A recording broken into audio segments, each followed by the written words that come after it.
I got so much motherfucking design on right now. Break it down, bring it back, make it clap. I got 3 old thoughts, new block, where that damn bitches on my line, and you know. Baik, pada kesempatan kali ini saya akan menjelaskan karakteristik dari komponen peralatan instalasi industri dan aplikasi pemakaiannya.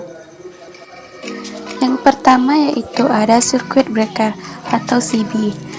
Suatu pemutus rangkaian listrik pada sistem instalasi listrik yang mampu dan menutup pada semua kondisi, termasuk hubung singkat yang sesuai dengan kemampuan atau rating. MCB atau Miniature Circuit Breaker. Miniature Circuit Breaker didesain dengan fungsi utama untuk yang pertama, mengamankan kabel terhadap beban lebih dan arus hubung singkat. Yang kedua, melewatkan arus tanpa pemanasan lebih. Ketiga, membuka dan menutup sebuah sirkuit di bawah arus pengenal. Dan keempat, pengaman terhadap kerusakan atau gagal isolator. Nah, bisa kita lihat gambarnya yang di samping yaitu gambar komponen MCB. Pemilihan pemutus tenaga ditentukan oleh beberapa hal. Yang pertama, standar SPLN 108/SLI 175 bila digunakan oleh pemakai umum atau instalasi perumahan ke kapasitas pemutusan rendah.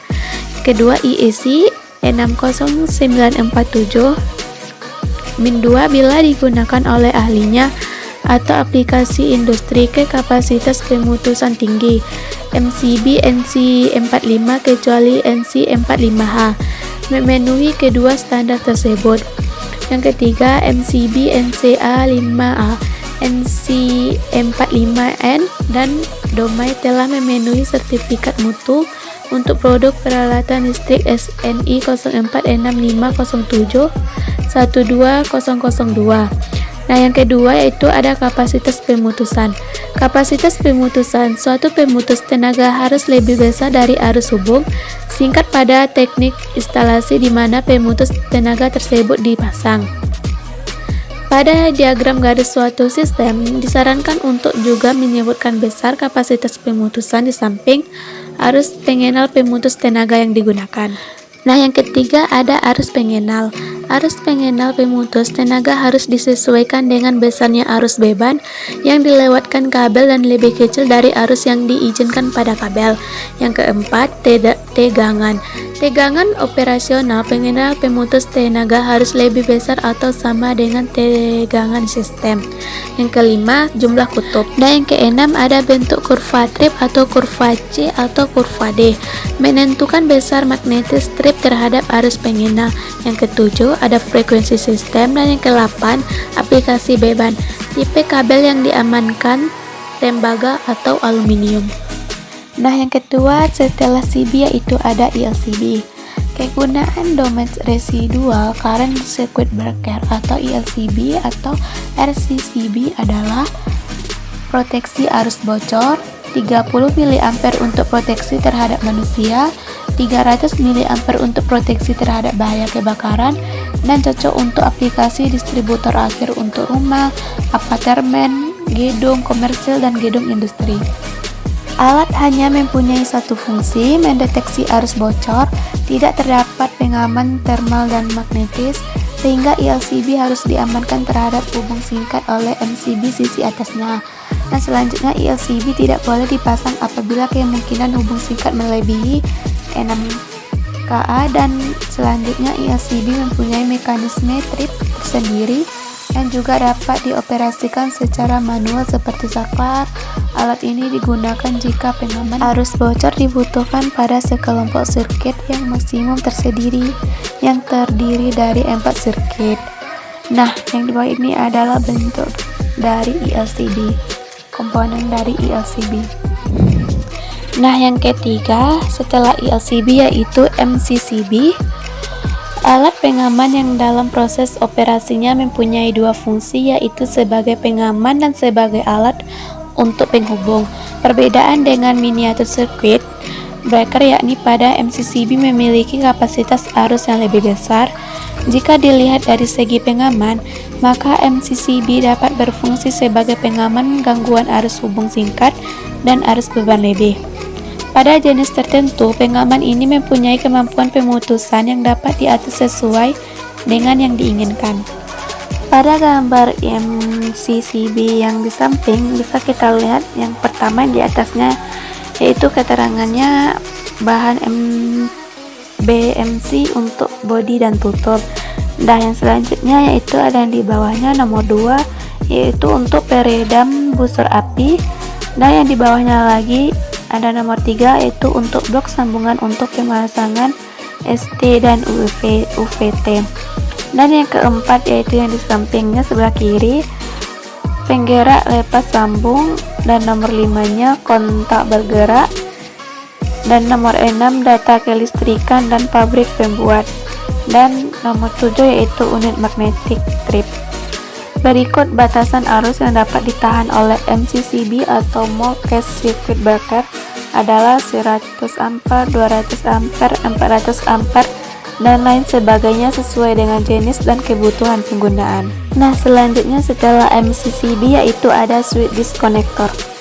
Gawai yang digunakan sebagai peralatan kontrol dan isolasi dari suatu jaringan listrik.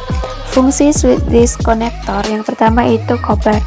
Saklar yang difungsikan sebagai coupler memungkinkan menyambungkan ke sumber lain. Yang kedua ada main switch, yaitu switch yang dapat mengisolasi rangkaian. Yang ketiga ada motor control center, yaitu switch mengisolasi motor secara lokal untuk kepentingan pemeliharaan atau penggantian motor. Dalam pemilihan switch disconnector, memilih switch disconnector tergantung dari fungsi yang dapat ditawarkan oleh gawai tersebut disesuaikan dengan kebutuhan yang diperlukan. Yang pertama yaitu bila dibutuhkan hanya sebagai fungsi isolasi dan kontrol, maka pilih interpack dengan arus pengenal mulai 63 sampai dengan 2500 ampere. Nah, yang kedua, bila dibutuhkan fungsi-fungsi tambahan selain fungsi isolator dan kontrol, misalnya dibutuhkan proteksi arus bocor bumi, kontrol jarak jauh dengan menambah mekanisme motor trip jarak jauh, pilih compact SNA dengan arus pengenal mulai 100 sampai dengan 1600 ampere. Nah, yang di bawah ini adalah gambar dari komponen switch disconnector. Nah, selanjutnya setelah switch disconnector ada kontaktor. Kontaktor magnet disebut juga dengan saklar magnet. Lihat dari gambar yang di bawah, keterangannya yaitu A1, A2 terminal kontak coil kontaktor, 1, 3, dan 5 terminal kontak utama, 2, 4, 6 terminal kontak utama output, 13, 23, dan 3 terminal kontak bantu normally open atau NO, dan 14, 24, dan 34 terminal kontak bantu normally open atau NO. Nah, di sini ada kontaktor magnet, bisa dilihat dari gambar yang 3 ini. Itu adalah kontaktor dari magnet tersebut. Pemilihan kontaktor. Pemilihan kontaktor itu jenis bahannya ada distributor, ada isolator, dan konduktor. Nah, bisa dilihat dari tabel-tabel. Dari distributor ada alat normalnya, isolatornya, dan konduktornya. Nah, selanjutnya setelah kontaktor yaitu ada kontak bantu kontaktor. Kontak bantu adalah sebuah kontak yang terdiri dari dua jenis kontak, antara lain yaitu kontak NO atau normally open dan kontak NC atau normally close. Biasanya jumlah kedua kontak bantu tergantung dengan jenis kontaktor magnetnya. Lihat pada gambar di samping, inilah gambar dari kontak bantu kontaktor. Yang kecil yang di bawahnya itu bisa dipasangkan di kontaktor. Setelah kontak bantu kontaktor, ada delay. Fungsi dari delay tersebut adalah sebagai pengatur waktu bagi peralatan yang dikendalikannya. Timer ini dimaksudkan untuk mengatur waktu hidup atau mati dari kontaktor, di mana bagian input biasanya dinyatakan sebagai kumparan atau coil, dan bagian outputnya sebagai kontak NO atau NC. Nah, di bawah ini adalah bentuk komponen dari delay. Selanjutnya itu kontaktor magnet dengan waktu tunda hidup atau on delay. Kita lihat pada gambar di bawah.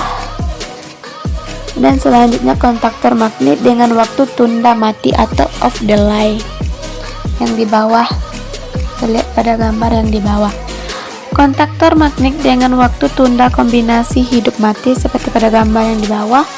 Bila timer on delay diset pada TVA dan timer off delay diset pada TVR, maka kontak bantu NO akan aktif setelah waktu TVA dari mulainya kontaktor magnet aktif, dan akan lepas setelah waktu TVR dari tidak aktifnya kontaktor magnet. Yang selanjutnya kontaktor magnet dengan waktu tunda hidup mati continue. Kita lihat pada gambar, pada timer ini dapat diatur di frekuensi tertentu, misalnya 1 Hz. Bila kontaktor magnet aktif, maka kontak bantu NO akan langsung aktif sambung lepas atau hidup mati secara periodik atau continue sampai dengan kontaktor magnet tidak aktif. Dan selanjutnya itu ada TOR. Thermal overload berfungsi untuk memproteksi rangkaian listrik dan komponen listrik dari kerusakan karena terjadinya beban lebih. Di bawah ini adalah komponen dari TOR. Relay beban lebih atau overload relay. Kita lihat pada gambar di bawah, ini adalah komponen dari relay beban lebih. Dan selanjutnya setelah TOR yaitu ada busway. Busway atau istilah Amerika biasanya dikenal juga sebagai bus duct atau istilah Eropanya. Busway merupakan suatu alternatif yang menguntungkan dari pemakaian kabel dalam conduit atau kabel tray atau kabel ladder. Busway merupakan sistem konvensional atau kabel, utamanya pada aplikasi pendistribusian daya seperti pada reser, gedung bertingkat, dan distribusi daya pada mesin-mesin pabrik.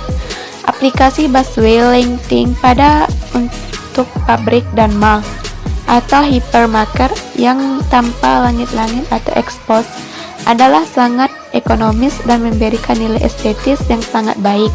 Di samping akan memberikan sistem yang sangat fleksibel. Nah, ini adalah bentuk komponen dari busway. Kita lihat pada gambar. Yang pertama itu ada penghantar pembumian, yang kedua ada joint pack konektor, yang ketiganya ada rangkaian umum, dan yang keempatnya ada isolasi. 4 tipe dari jalur busway. Yang pertama yaitu trafo ke panel utama. Pemasangan feeder dari transformer menuju panel. Kabel dihubungkan langsung pada busway. Umumnya dipasang untuk aplikasi outdoor atau indoor. Kita lihat pada gambar yang di sampingnya.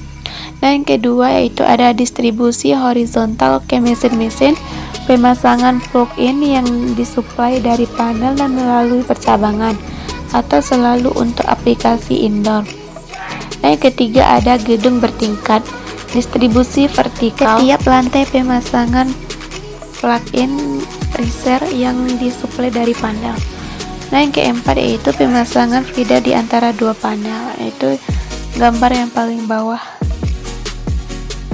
Nah, di sini ada gambar-gambar dari busway yang pabrik industri besar, yang besar dari 10.000 meter kubik, dan busway untuk aplikasi bandara, dan busway untuk aplikasi rumah sakit, dan yang terakhir itu busway untuk lighting. Sampai disinilah penjelasan yang dapat saya sampaikan. Apabila ada kata saya atau pengertian saya yang kurang paham, saya mohon maaf.